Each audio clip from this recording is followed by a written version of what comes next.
So the birds that Washtenaw Audubon pledges to protect differ in color, size, behavior, geographical preference, and countless other ways. And as we honor and celebrate the equally remarkable diversity of the human species, Washtenaw Audubon Society considers the work of inclusion, diversity, and equity a top priority moving forward. We hope that in doing so, we can bring new creativity and energy to our work in Washtenaw County and beyond for birds and people alike.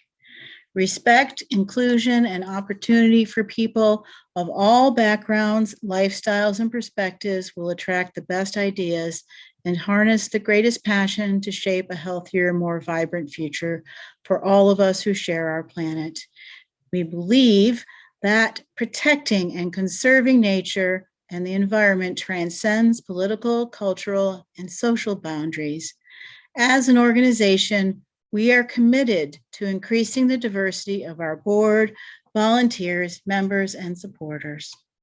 As an organization, Washtenaw Audubon Society strives to create a sense of community where all people can feel safe to explore nature and experience the wonder of birds.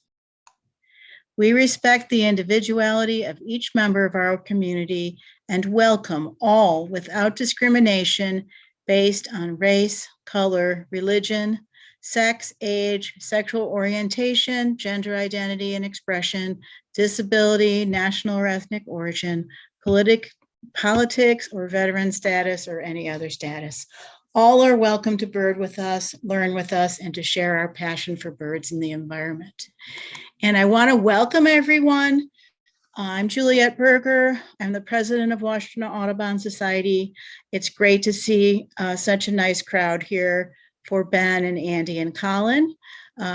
We're excited to hear about their attempt to break the Michigan Big Day record and hear all the stories that they have to tell. Also here with me are other members of the Washtenaw Audubon Board of Directors.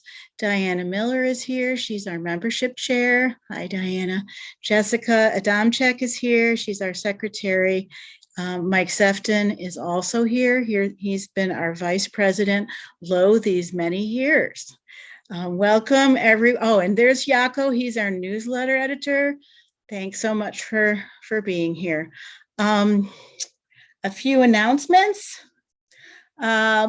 Matthew Spohr, who's our field trip chair, I don't see him here tonight, but he's planned a literal metric ton of field trips for all of us this fall, including weekend walks, literally every weekend. And on October 1st, I'm super excited because Jim Bushman, one of our members, is taking us on a mushroom hunt. So we're going to be going to Hudson Mills to look for mushrooms, and I think there's some birds there as well. So we're super excited about that. We have the Thursday walks are continuing. We're going to be going all the way through the end of October, and I'm usually there. 99% of those I'll be there.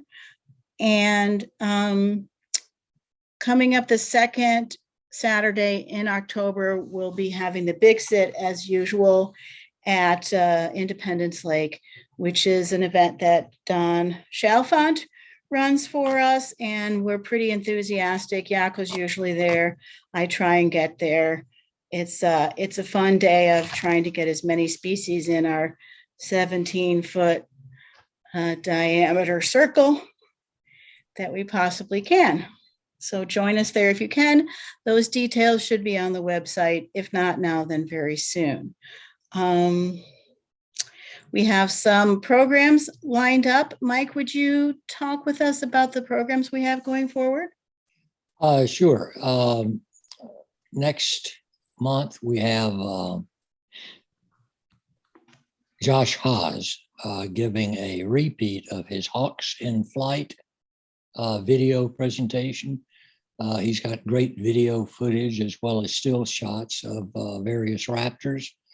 And that'll be a sort of lead into the field trip that Matt Spohr is going to lead to Lake Erie Metro Park to see the actual migration going on. Don't have anyone yet for November, although I have a query out and am hoping for a positive response. Mm-hmm. Oh, yes. And about the field trip to the Hawk Watch at Lake Erie Metro Park, the Detroit River Hawk Watch, we're going to be having an introductory session with Jerry Jordan before we go out and look at the hawks. So we're pretty excited to have that special add-on to the field trip down there. I think we're meeting at the Marshland Meadows Museum, but look for more details. I think it just got posted on the website. Yeah. So we'll look forward to hearing about what speaker we have for November. Do you want to introduce Ben and Andy and Colin? I don't know if Colin's here, but. Sure. He was recently. I saw him pop up on the. Okay. Yep. Well, gee, you know what? I think I'm really prepared only to introduce Ben because Okay. Stupidly I thought, well, Ben is the primary guy. He was. Ben, were you the instigator of the big day? Would that be say? Sort of. Certainly. I've set up the presentation, so yeah, and I was the one who initially contacted Colin and Andy to rope them into the big day for sure. Excellent, excellent. Although, yes, Ben grew up in Yorkshire, where his first birding partner was his grandfather. He moved to the U.S. To the Dexter area with his family. I think at the age of what? 4. 4. Okay. And he became associated with Washington Audubon a bit later, and started teaching us how to find birds and stuff, which is pretty cool. He, I believe, what else? Oh yeah, okay. Went to the University of Exeter, and I think when you left, you were number 7 on the eBird mastery list or something like that. Is that about right? I think about so. right. I know eBird isn't as popular over there, so it's right. Competitive for sure. But yeah, I saw quite a lot while I was there in between classes. Great. Andy is a fantastic birder himself. He holds the Washtenaw County Big Day record, if I'm not mistaken. And he's won it he's won the Wingnut Award more than once. One year he won it, getting all but I believe 3 of his birds on a bicycle, for God's sake. He's a madman. Colin, I don't know, but I'm looking forward to hearing his piece of the program too. And go ahead there. Okay. All right, so let me pull up the presentation here. Let's see. Can everyone see that? Is that working?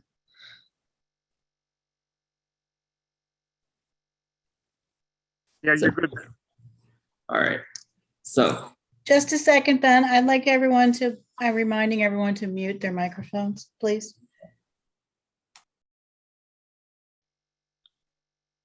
All right. So we have not one but 2 big days here actually to get through. This spring, me, Colin, and Andy from Michigan embarked on 2 very crazy big days. One in April, which covered a very large area in the southwest of the U.S. trying to break the ABA record, and then again at the end of May, on the 28th of May, to try and break the Michigan record. Both attempts fell somewhat short, unfortunately, but we did see a great deal of birds. And the Michigan one, we ended up 2nd, I think, in the all-time standings, I think, as far as I can work out. And for the ABA one, we were maybe, I think, 3rd. Is that right, Colin? I think. Correct. Yeah. Okay. So anyway, without further ado, I'll start with the Michigan one since it's crazy, but quite a bit. It's not as much as the Texas, Arizona one to take in. So here is, if that's, there we go.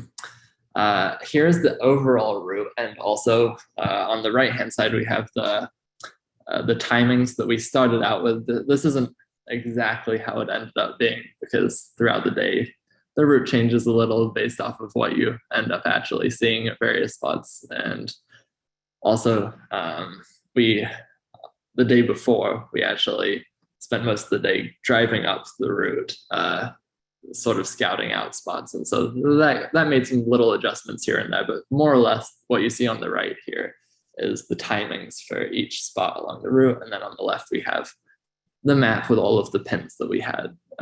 So this is how we kind of organized that.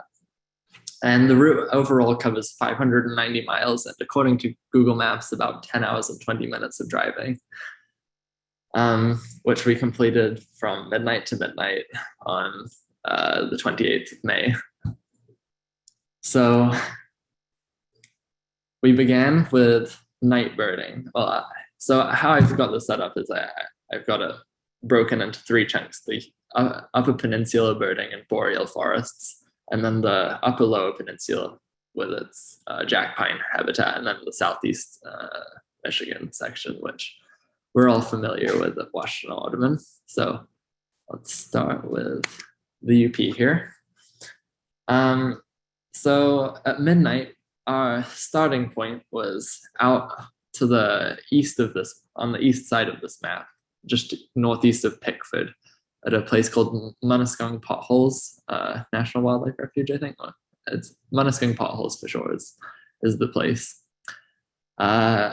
which is a fantastic habitat of sort of, I guess, prairie pothole habitat, at least by Michigan standards, I guess. And that is where we began at midnight, having got really no sleep the night before from scouting. We finished scouting at maybe 11 p.m. and our initial plan, so there's a little car park at Munising Potholes. We parked up there, and Colin and Andy and I were planning, I guess, on sleeping in the car briefly before we got going, but none of us could really sleep, so we kind of just ended up walking around. There were some people night fishing in the parking lot there as well. So anyway, we just got out of the car at midnight though, and started walking out. There's like a dike that runs out into the like, along there's a river, and then on one side you've got like the marsh, and it's just this very expansive marsh on the St. What is this? Which river is that? The Sault Ste. Marie River, I guess. And so, and also one other caveat here: there aren't a huge amount of photos in this relative to, for example, my Ecuador presentation, just because during the big day, we were pretty much just frantically running around, trying to see as much as possible. We weren't focusing too much on photos generally. It was all just a panicked rush for the most part. But anyway, we walked out on this dike, and to start with, it was really windy, which is a little tricky from a birding standpoint, because at night, really all that we were looking for was stuff that we would hear. So bitterns, common gallinule, stuff that we can get singing at night, like sedge wren as well, and marsh wren. And we did end up in the next half an hour, 45 minutes or so on schedule. We did end up getting all of those with more difficulty than we'd hoped, including only one bittern, but that's all right. So we got back into the car on schedule and started driving the dirt roads out to the Grays Road area of Munising Potholes, which is the traditional spot in Michigan for breeding Lecomte sparrow, which is also a night singer. Well, one of the real big attractions for me for big day birding is just, it's a lot of fun finding like nocturnal singing birds and all of that. It's fun working out what sings at night, and some birds actually sing a lot more at night than during the day, even ones that you wouldn't necessarily expect. So we stopped a few spots along the way that are just pulling up every few hundred yards, I guess, and playing barred owl tapes and a few others. just to see what we would turn out. We got like trumpetous ones calling at night, which was quite cool. We had a great horned owl. We had common nighthawk calling overhead, which we thought would be relatively difficult, but we actually ended up getting quite a lot at night in the UP. But we were happy at the time to get that. We then pulled up at Grays Road and got LeConte Sparrow singing right next to the car. It's not the craziest song of all time. It's sort of sound, I guess. But it was really cool just hearing that under an amazing night sky. We then continued towards Rudyard, and you can see the pin just to the southwest there of Rudyard. That's some sort of, I guess, sedgy, scrubby, wet habitat, very open. And there we heard clay-colored sparrows, which apparently I didn't even realize sing through the night, but there were quite a lot of clay-colored singing there, a few sedge wrens. And then one of the coolest birds of the day was getting a long-eared owl that we really weren't expecting, buzzing in on us several times while we were stood outside the car. At which point there was also the northern lights, which I'll bring up photos of all of that in a second. We then continued out to Trout Lake, where we had loons calling at night, another fantastic sound of the Upper Peninsula at nighttime. Before trying a bunch of spots up near Eckerman and the Hulbert Bog, trying to find a saw-whet owl, because theoretically saw-whet owls should breed up there pretty regularly. And so we were trying the tape in all of the good-looking habitat up there. And just for whatever reason, we could not find one. I guess that may be more difficult than we thought, or we were just getting bad luck. I'm not really sure. Before we got up towards Whitefish now. So the plan was to hit Whitefish for dawn to get lake watching going, and all of the birds passing by the point out on Lake Superior there. But before that, we drove the sandy Vermilion Road there in the hopes of maybe getting a lucky spruce grouse or something like that. But no such luck with those. But what was really incredible was just hearing a truly astounding number of whippoorwills. Like, just every time we got out of the car along there, it was maybe, 10, 15 whippoorwills singing. Which was just fantastic to hear. And then also bitterns booming, and some nocturnal migrants like a gray-cheeked thrush overhead, which is very cool. After that, we then hit Whitefish for dawn, while we got migrants and stuff. And after that point, we kind of have photos, so I will move on to those. So here is the really bad photo of the northern lights. While we were watching this long-eared owl buzzing us and hearing the clay-colored sparrows and sedge wrens and stuff. This is unfortunately, I didn't have my wide-angle lens with me, so this is just a phone photo, unfortunately. But as you can see, it was pretty cool. I had never seen the northern lights like that, and I don't think any of us had, actually. So that was a really cool sight to see, and made it all worth it, regardless of whether or not we broke the record. Really seeing that and hearing all of these really cool nocturnal singers. And then here we have and just as we were walking out along the boardwalk to the tip at Whitefish Point, we could already hear whimbrels calling. And when we got out to the point, there were quite a few flying around there, which is always a cool Michigan bird to see. The piping plovers there were also really cool. They're obviously nesting out there at the point for several years now. So we did a little walk around the edge of there's a pretty large area fenced off for the plovers, and we kind of walked the shoreline around it just to see what shorebirds we could pick up. And the piping plovers flew out of their roped area and decided to follow us around, being pretty aggressive, really, but made for some fun photos. We did get some other shorebirds though as well along there. So ruddy turnstone, American and black-bellied plover, and then there was also sanderling and I think semi-palmated sandpiper as well there. So the ruddy turnstone especially is a pretty good pickup for the day there. And then we set up scopes next to Allisonville, like the waterbird count there. And we're hoping for really like any scoters or long-tailed ducks and red-breasted mergansers, which, as you can see, we definitely ended up having. There were really remarkable numbers of those. We didn't get any scoters, unfortunately, but we did have a nice little flock of long-tailed ducks fly past. We also had some common mergansers go past, which is nice for the day as well. Some loons flying overhead, quite a lot of those moving around. Unfortunately, no red-throated, but lots of common loons. And then, having had our fill of waterbirds, we moved inland, got like all of the on-land migrants that we're familiar with at the Arb, so emperor flycatchers, like this least, lots of warblers, so chestnut-sided Philadelphia vireo here in the bottom left. Lots of cool stuff moving around there. It was pretty active. Also had like Wilson's warbler, a few others, older flycatcher. Then we moved on to our first spots further south in the UP, trying to get the northern Michigan breeding warblers in. So we had a spot that the night before we had a Cape May warbler at, and they are a breeding bird at this site for sure.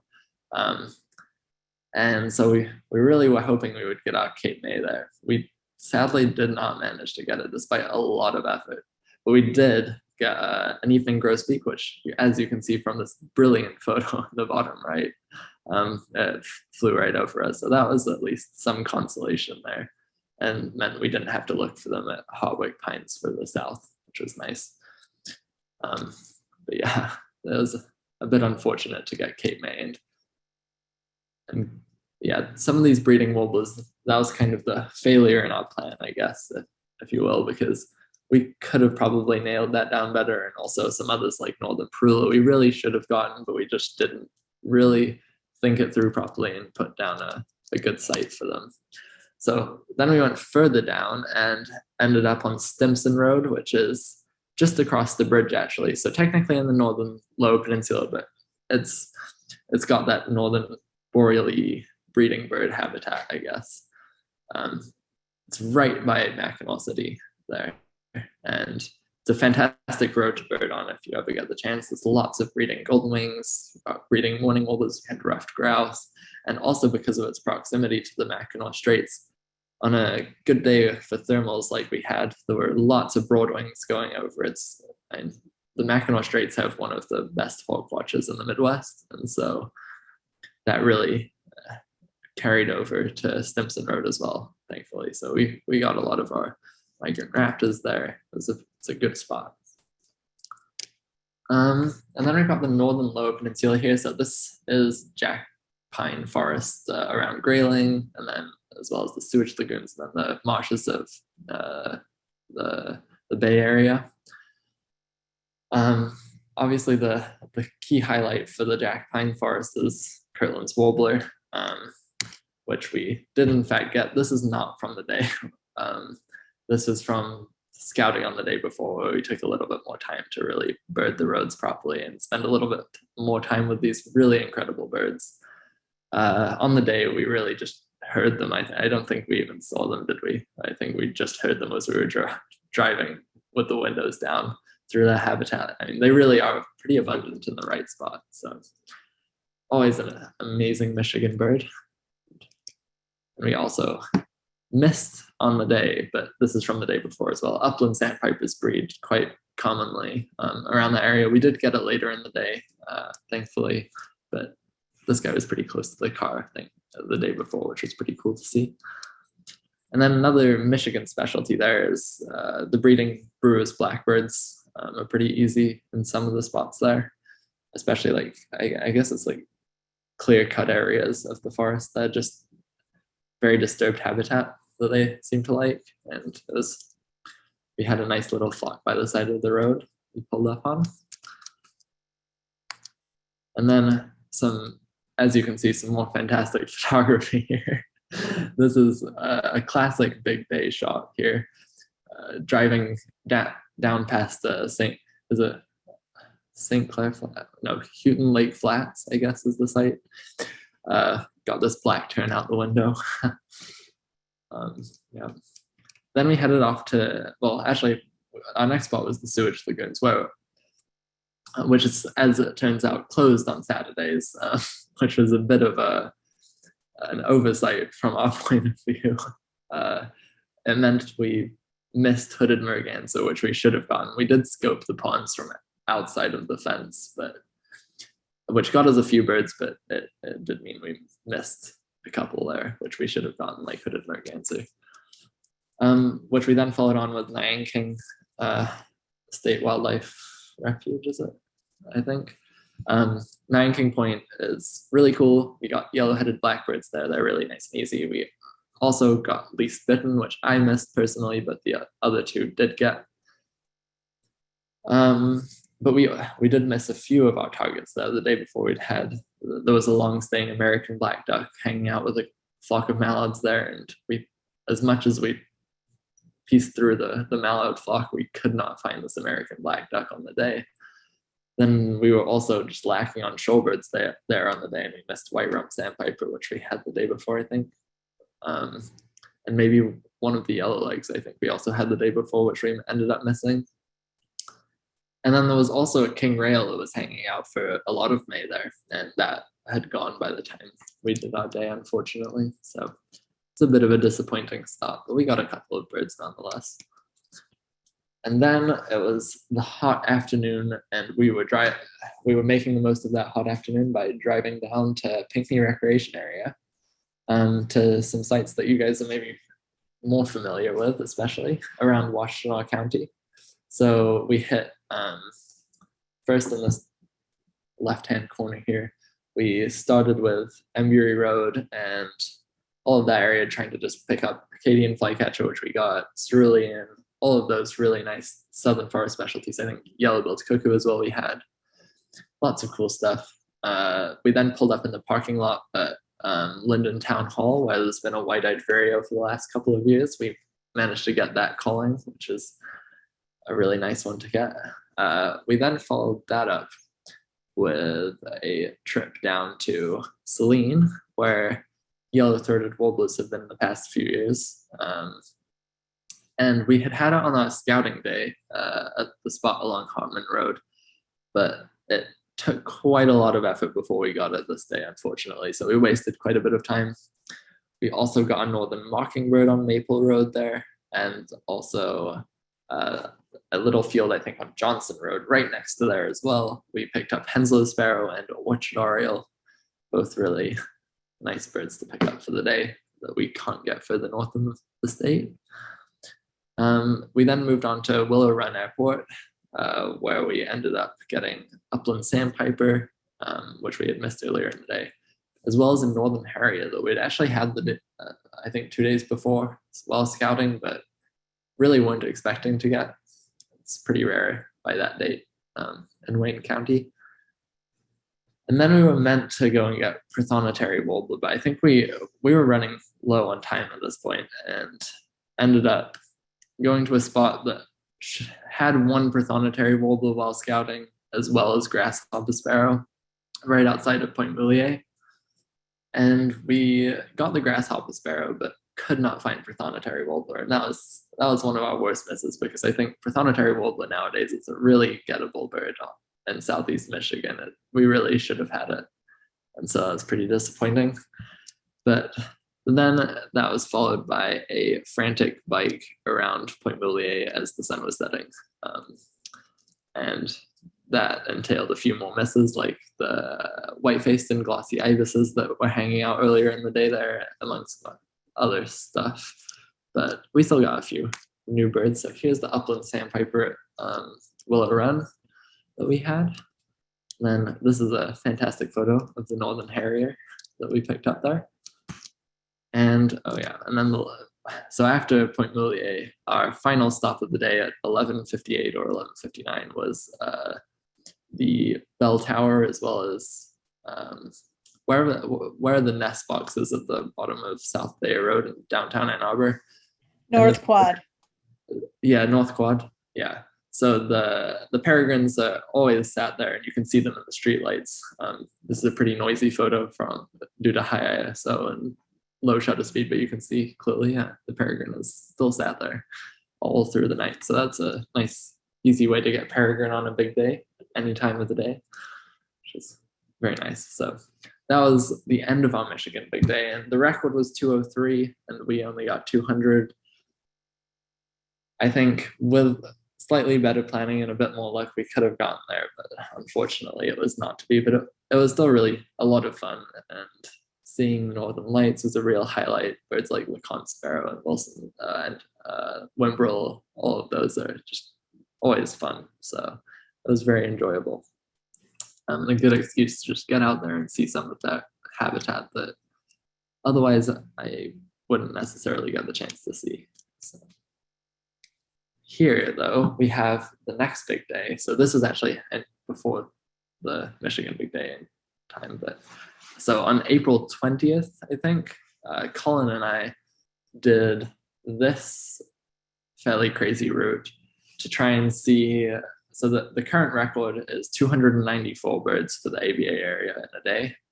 And the current record is held by Cornell, and they spent weeks scouting and pinning up birds with a pretty big team. And they did a route from High Island in Texas, where Houston and Galveston are over here by our pins on the blue side, towards Uvalde and San Antonio, sort of in west, in the center of Texas, I guess, which cuts through quite a lot of ecozones. So you get some of the Rio Grande Valley birds, you get some of the West Texas birds. So it's a good route. But we realized we definitely wouldn't be able to beat them at their own route, given how many resources Cornell had over us. So we had to think a little bit outside of the box to give ourselves a chance. And so we came up with the idea of a flight between Houston and Tucson. There was one at about 11:30 in the morning, which kind of nicely split the day in half. So we thought we would give it a go. I've split this into the two halves. So here is the Texas side of the equation. So having driven down to Texas like a day or so before, we started out our day on the west side of Houston at a little sanctuary called the Edith Moore Sanctuary, I think, and which is closed at night, unfortunately. So we were outside of the sanctuary in a church parking lot, actually. And here we had hoped to get eastern screech owl and maybe one of Chuckwill's widow or whippoorwill. We were not off to a strong start, though, and we missed all three of those. We did, however, get a barred owl come into the screech owl tapes, which was a nice consolation.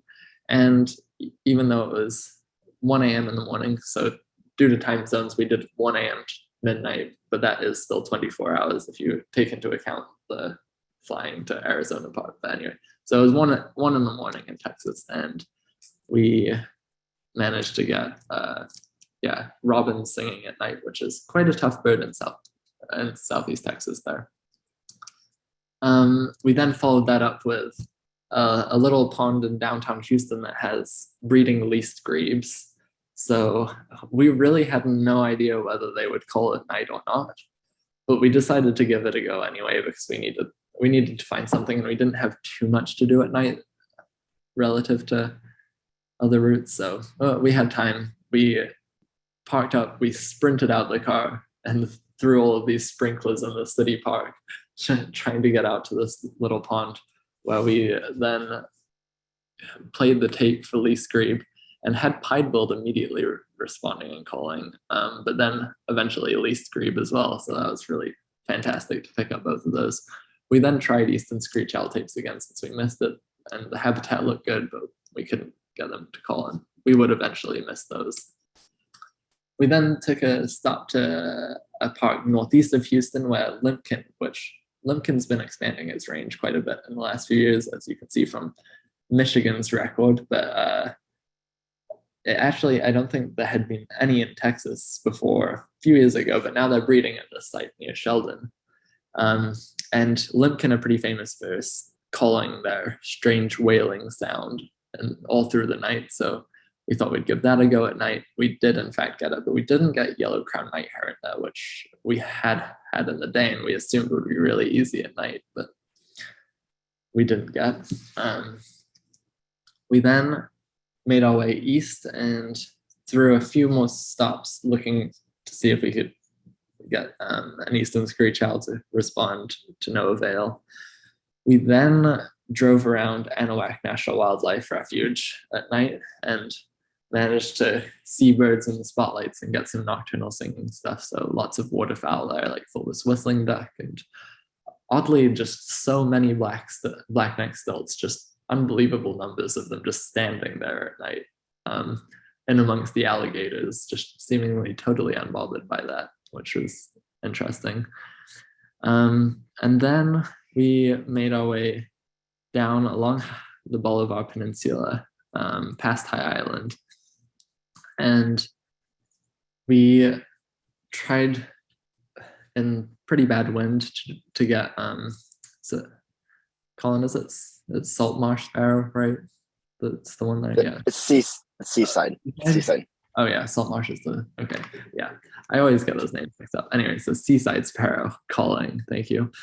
And we did eventually get it. Thanks to Colin. Really, I would not have necessarily been able to pick it up, but Colin managed to pick it up and get me on it as well, which was really very good. So another night singing sparrow. And then weirdly, we couldn't get Zedron to start singing, which usually is a pretty easy bird at night. Every time I've done any birding at night, I've managed to get it. So I was really surprised at that.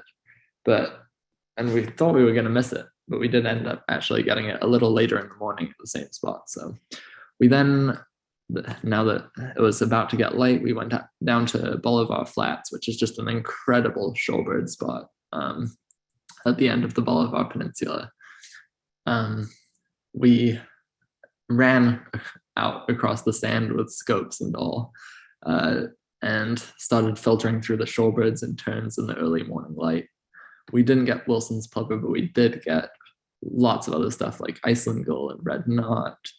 I think avocets. We got, I know, dowitchers, and just most of the regular shorebirds were really all there, which was pretty cool to see, and really good numbers as well.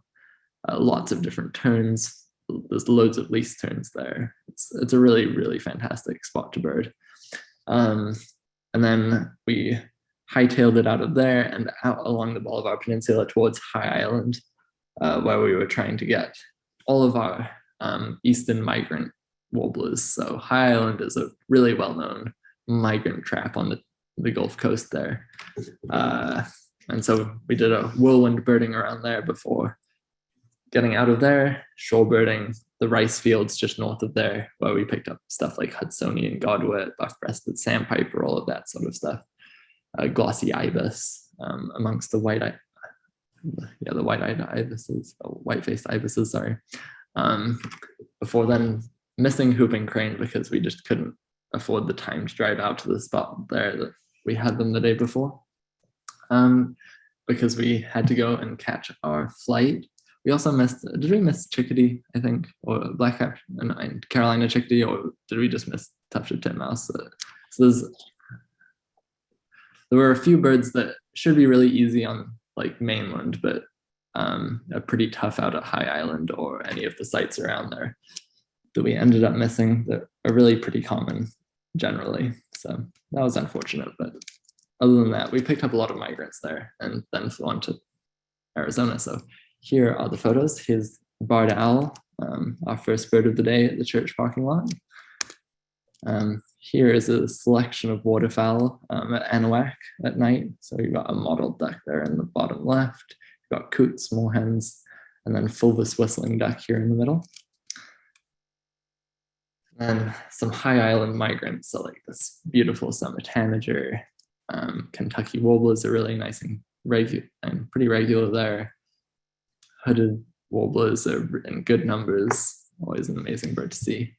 Lincoln sparrows we had, scarlet tanager. There was a woodstock that is a bit of a vagrant there that we had seen the day before, and we thankfully managed to get at the same spot on the day. And then there was this dusky cat flycatcher, which is a fantastic bird for Texas. It's a western bird, really, but unfortunately for our route, it actually wasn't all that useful because they're pretty common in Arizona. And then we actually ended up missing the Mayorkas that we should have gotten. So great crested flycatcher should have been on High Island, but we missed that. And yeah, so that was a bit of an unfortunate vagrant for us. Yeah. And then here is the Arizona route. So this would not have been possible without the help of my dad, who very graciously offered to be at the airport waiting for us with a rental car, which saved so much time and also allowed us to safely drive for the rest of the day without being too tired to drive, which is we were very grateful for. He's no birder, but he put in a great effort for us for this. So essentially our route here takes us through the deserts of this. What highway is that, Colin? Is that I-10? That's the Interstate 10, and then I think it's 19 maybe. Yeah, it so goes the south. corridor through the desert here on the southwest side here, through like Green Valley and all of that.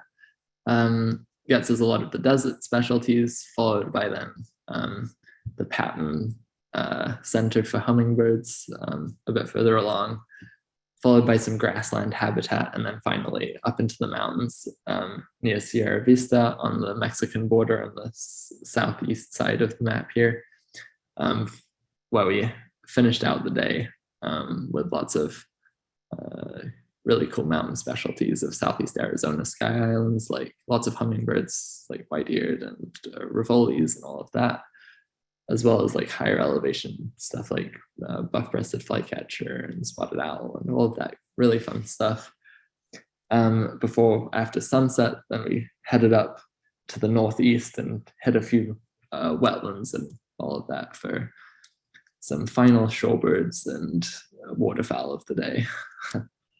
So here Colin and I are in the hot Arizona sun, having just scoured all of this for, I think, one Paraluxia and a rufous winged sparrow. Here's the rufous winged sparrow. And then we went to some sewage ponds in Green Valley, where we pulled up and Colin and I sprinted around the sewage ponds in the heat of the day, picking up stuff like this western sandpiper, as well as Brewer's blackbirds in the top right, American widgeon in the top left, pintail in the bottom right, and cinnamon teal in the bottom left, as well as a few others. It was pretty productive, but very, very hot and absolutely no shade. Followed then by Canoa Ranch, which is another really nice spot that anyone traveling to Southeast Arizona should check out. It's just huge flocks of Brewer's sparrows, where we were hoping to pick out a clay-colored, which we did, but we did not get photos of. They're kind of a rarity, but we did end up finding one later in the day, so that was good to make up for. There were also a few redhead hanging out on the ponds there, and so like really nice stuff like this black-throated sparrow, and yeah, just a lot of, I think we also had Costa's hummingbird fly past there as well, which is really nice. Here's the vagrant clay colored that we found later in the day. Bit of a record shot, but still a fun thing. And then our next stop is a pretty famous one. So the De Anza Trail in Tubac, right near the Mexican border there. This is like well known as the spot for rose-throated Beckard in the United States, as well as a few others. It's a really good vagrant trap and very good for like riparian passerine birds out there in the west. So here's a northern beardless tyrannulet that we had along there. We got out the car and just ran down this trail basically to where the Beckard is, and then ran back. But it was still really, really productive actually. So yeah, then we had the Beckard at its nesting site there. And then we also managed a few other nice little western migrants, like this McGillivray's warbler, and then also stuff like bridal titmouse, which is an Arizona specialty of sorts there. Lucy's warbler. We then headed over to the Patton's center for hummingbirds, which is a lovely little place that's got just a lot of hummingbird feeders set up, as well as some other feeders, and it's a great spot to hang out when you're in Southeast Arizona. It's great for photography, and it's really good for stuff like this vagrant ruddy ground dove.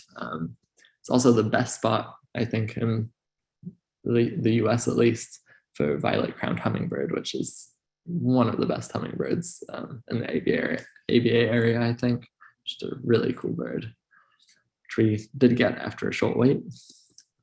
We then headed over to the Ramsey Canyon cabins, where a white-eared hummingbird set up shop. And technically they were supposed to close to visitors at 5 p.m., which we didn't actually realize, but we did call them ahead of time while my dad was driving over there. And they after some conversation, they very graciously allowed us to come in after hours. And we arrived at about 5:05, and they allowed us to bird around the cabins there. It's they were great people, and it was a really fantastic spot. We had the white-eared. There was also Rivoli's hummingbird there. There was a lot of stuff. We did get American robin, which is actually tough along the route, but we had already got in Texas. I think did we get a bluebird there as well? So frustrating. Yes, we did get bluebird. Okay, yeah. That's yeah. quite a violet. Mm-hmm. I've seen pictures of John on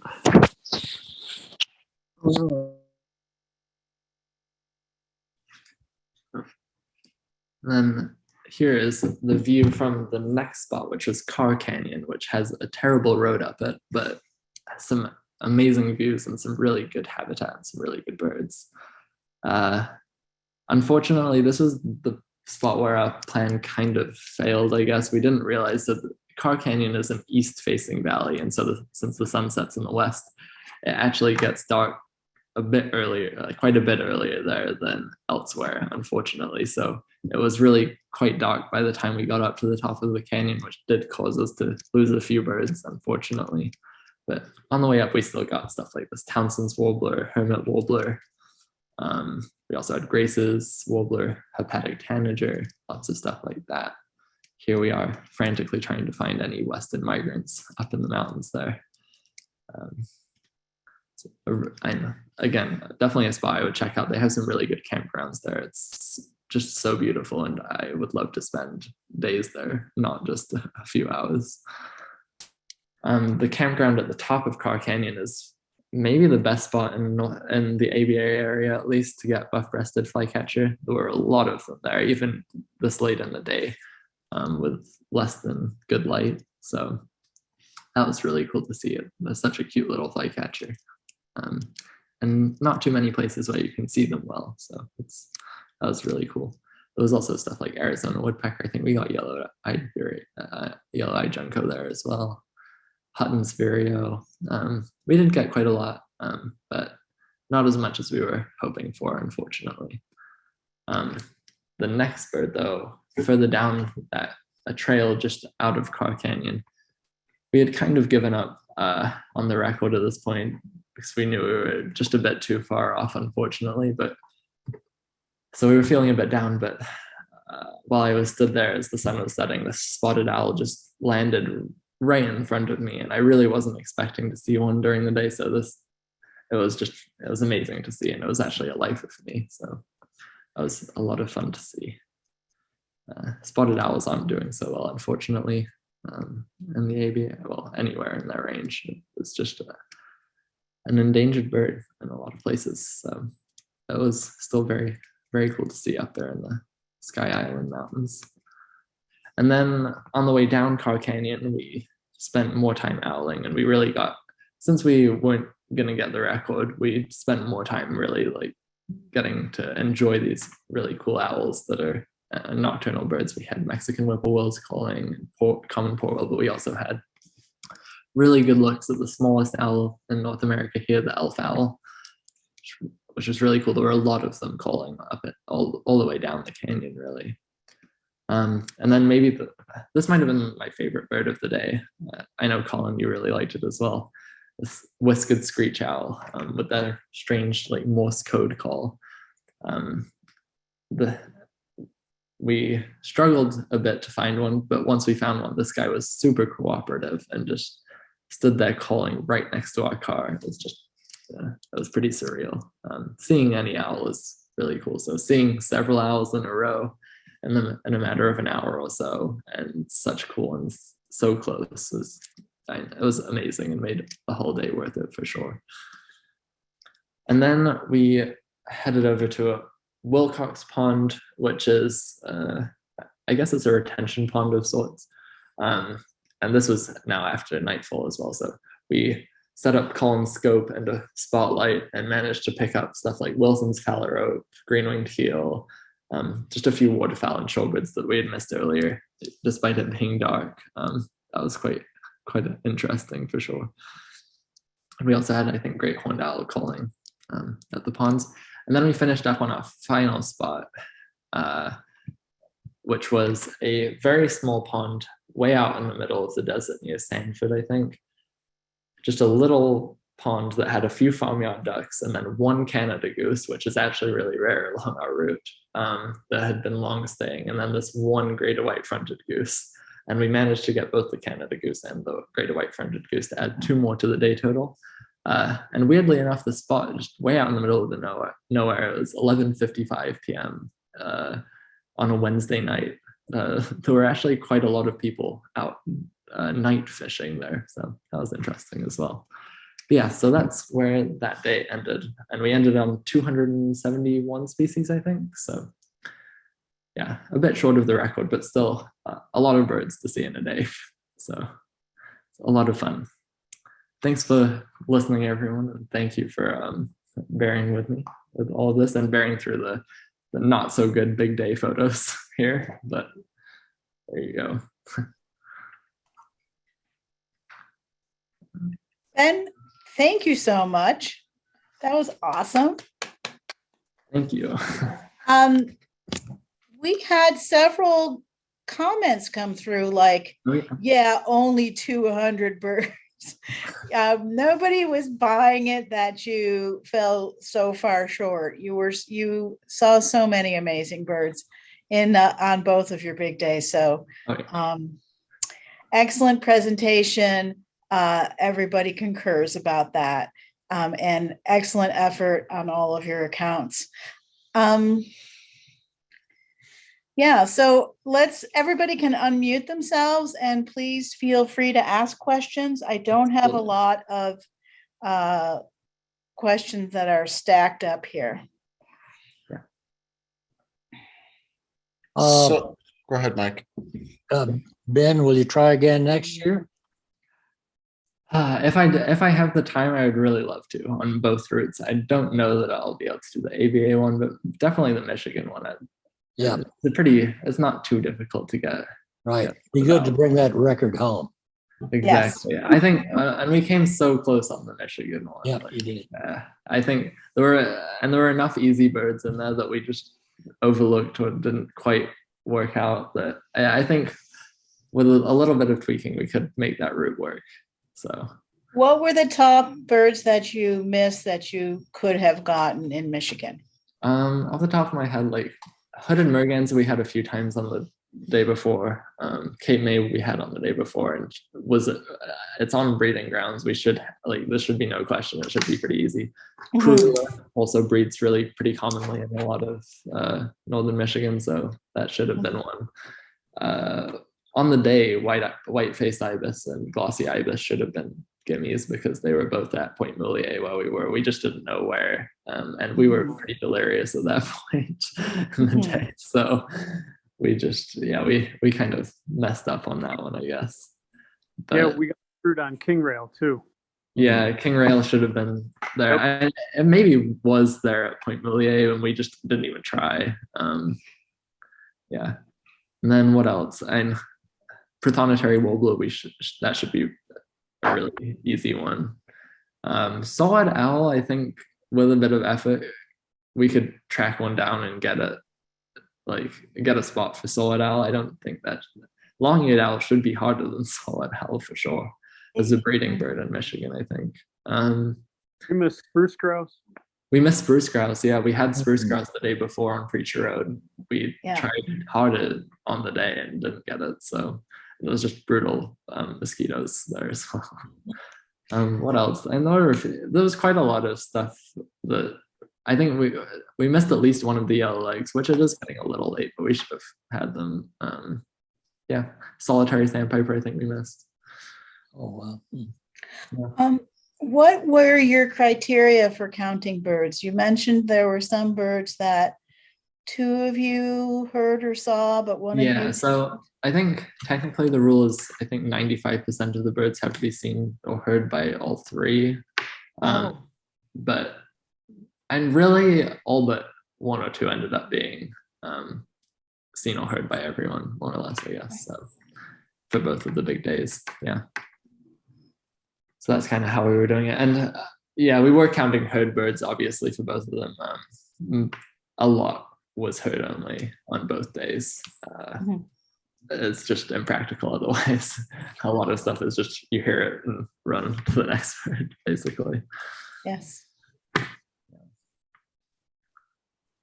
How did the state big day compare to a Washtenaw County big day? Because I know you've both, well, Colin hasn't, but I know you and Andy have done Washtenaw County big days, which obviously, apart from the mileage, yeah, and the mileage is, I guess, the main difference. I think it's almost easier than a Washtenaw big day, just because you're going to more dependable locations. It's more nailing down breeding birds, whereas Washtenaw, you're going to have to get like a good migration day to get anywhere close to the record, I think. Whereas the Michigan one, like, especially that's why it was 28th of May. Like, that isn't really peak migration per se. Peak migration is before then, realistically, but it's late enough that you can still get migrants up at Whitefish. But all of the breeding birds should still be there. And I think it would be possible to get at least 200 even into June as well. I think it's more a matter of just having good locations for as many breeding species as possible, whereas the Washtenaw one is having good breeding species, but also being able to get on lots of migrant flocks, I think, is the challenge of Washtenaw. And I think I tried Washtenaw once this year for a big day. I stopped at like 5 p.m. because it just wasn't happening for migrants, and there's just nothing you can do. Even if you have a good route, there's just absolutely nothing you can do with a Washtenaw big day if you're not getting the migrants or shorebirds. So I think that's the problem. And then like the day after you did Wayne County. Yeah, a few days later I did Wayne County, which I managed to get the record on, but it wasn't as high of a number just because Wayne County hasn't been it doesn't have crazy people like Andy and Yako over here trying to rack up the numbers.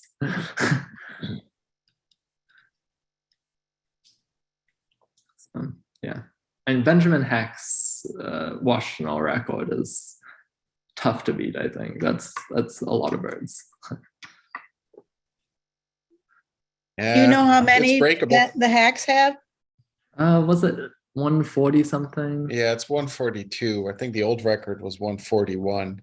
Yeah, I know. So and it's and like Ben said, it's big day birding in Washtenaw County. It's really, you have to be lucky and hit a perfect migration day, because we've done big days on bicycle in Washtenaw County, which is a whole nother level of crazy.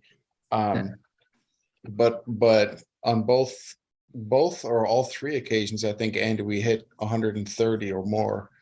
So, that's with a route of about 100 miles, which, for a route that I think that the Hack brothers did a route with well over 200 miles, and they only had, like 10 or so species more.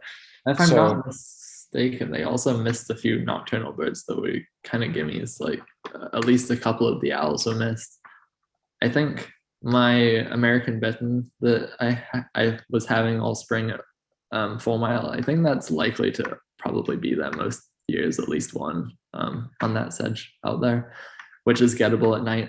When I did my Washtenaw attempt, I had all of those at night. I mean, so I think if you get all of those night birds, also least bitten, I missed on my attempt this time, but least bittens usually are a little easier in the county, and that's very gettable at night. If you got all of those out of the way at night in the county and then have a really good migration day, I think it's doable. It's just, the problem is it's quite a lot of effort to get all of those in the night, and then you have to get lucky as well with the migration. So it's, That's right.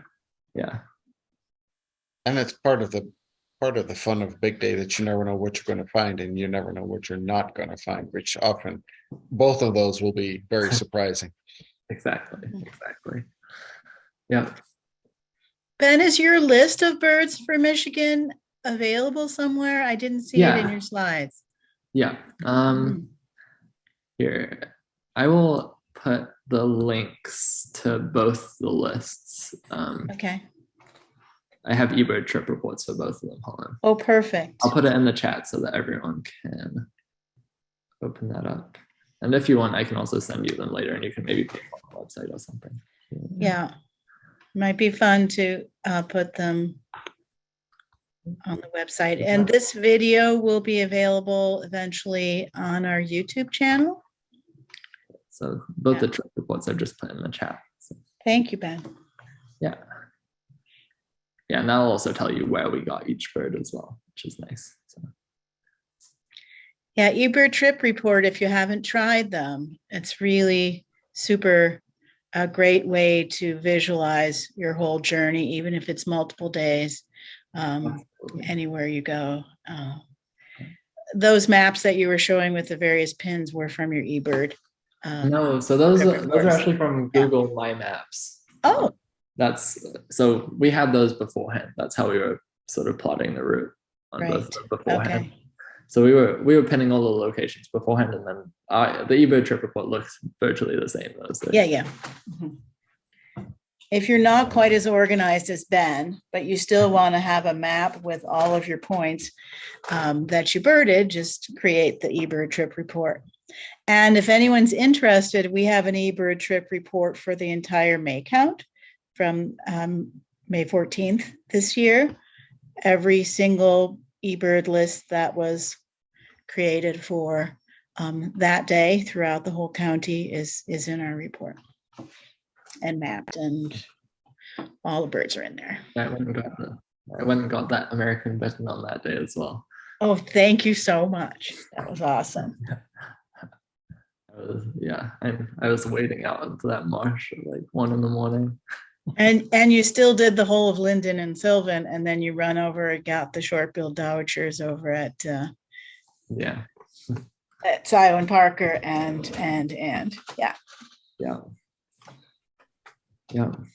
that was a decent big day for Washtenaw that day. Well, we didn't have any good migrant flocks, but yeah, that was the problem with that day. So yeah, they had a few of them in Scio Township. Other questions?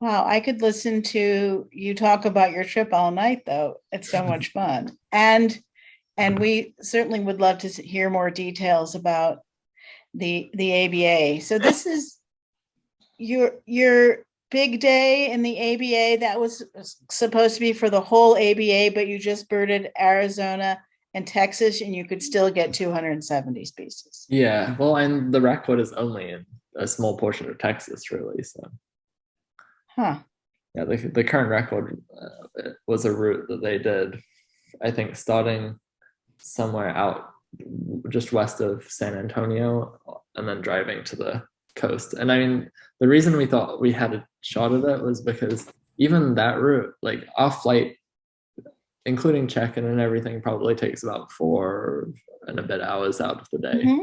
But they had like 8 hours of driving at least, just of highway across driving the state. To cross the state. So, Juliet, yes, where can you access the list you were talking about for the May count? I I posted the trip report in the May Count article, which is in the July, August newsletter. Okay, You can Thank get that on the website, or you probably have it in your inbox, Ann. okay, thank you. You're welcome. The link is in the article, and then also in that newsletter is the full spreadsheet of all the birds seen in all the counties, common and rare. In all the townships, I mean, in Washtenaw.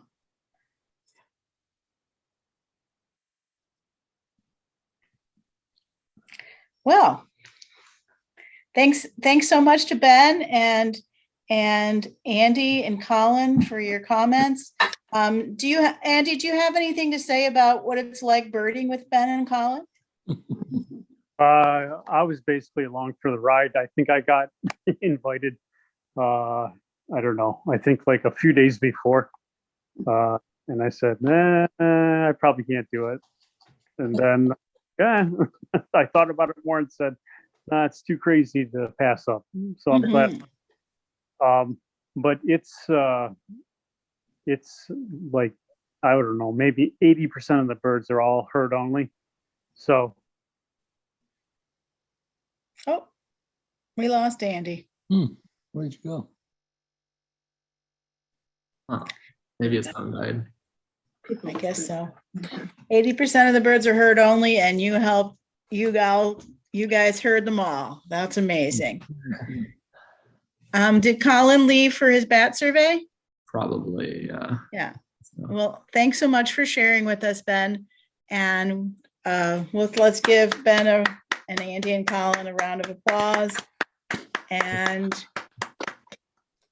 we'll expect to have a program from you about your trip to Colombia sometime soon. I think I never did one on Peru, and I think that was Peru. the biggest one that I've done recently. So maybe that's more worth it. I think I have better photos from Peru. Okay. Well, you and Mike will have to schmooze about that. Sounds good. Thanks. Mike. Thanks for coming, everyone. For anybody here who's not a member, if you're interested in Washtenaw Audubon membership, you can join on our website. Super easy. Next month's program will be via Zoom and in person. So make sure if you're coming out, if you want to come out, we'll be at Mathi, and we should have swag for sale. I've gotten lots of comments from folks who want to buy Washtenaw t-shirts and hats and don't know how to get them. So come on out to the October program for your swag and to meet Josh Haas. And if you can't make it, you can watch on Zoom. And we'll see you next month, everyone, I hope. Thanks a lot, Ben. Thank you, guys. Thanks, Thank Ben. you. Have a good one, everyone.